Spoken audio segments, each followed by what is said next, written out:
वहीं भारत में एक बार फिर से कोरोना के मामलों ने दस्तक दे दी है। अलग अलग राज्यों से कोरोना के मरीज सामने आ रहे हैं। सबसे ज्यादा मामले महाराष्ट्र में पाए गए हैं, जिसके बाद हरियाणा के फरीदाबाद और गुरुग्राम में भी कोरोना के मामले सामने आए। आपको बता दें कि फरीदाबाद से 1 और गुरुग्राम से 2 मामले कोरोना के सामने आ चुके हैं।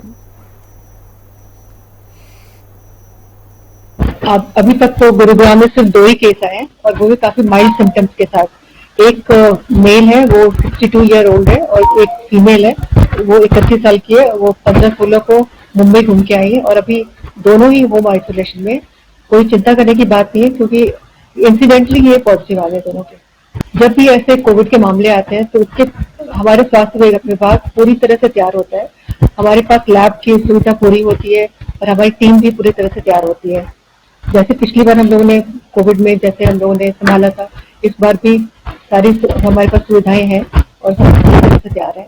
यही अपील करना चाहती हूँ कि चूंकि कोविड पहले 2 बार आ चुका है और अभी अगर हम किसी का टेस्ट करें तो ये चूंकि एंडेमिक हो गया है और टेस्ट करने पे पॉजिटिव आ ही सकता है, इसलिए किसी को चिंता करने की जरूरत नहीं है। माइल्ड सिम्टम्स हैं, सिर्फ कफ एंड कोल्ड है और पेशेंट होम आइसोलेशन में है, तो ऐसे फैलने की कोई गुंजाइश भी नहीं है।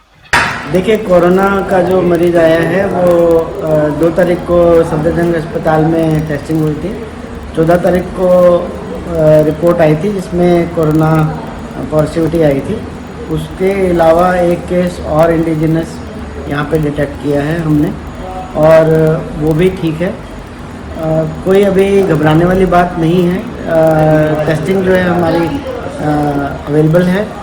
कोरोना के जो सिम्टम होते हैं वो खांसी, जुकाम, बुखार और सांस लेने में दिक्कत। यदि ये आकस्मिक आती है तो इसमें आपने देखना है कि जल्दी से जल्दी टेस्टिंग कराएं और पता करें कि बीमारी कोरोना तो नहीं है या आम खांसी, जुकाम, बुखार है। सर, एक सवाल है, क्योंकि पैनिक ना हो, लोगों को क्या कहेंगे और कितना घातक है ये?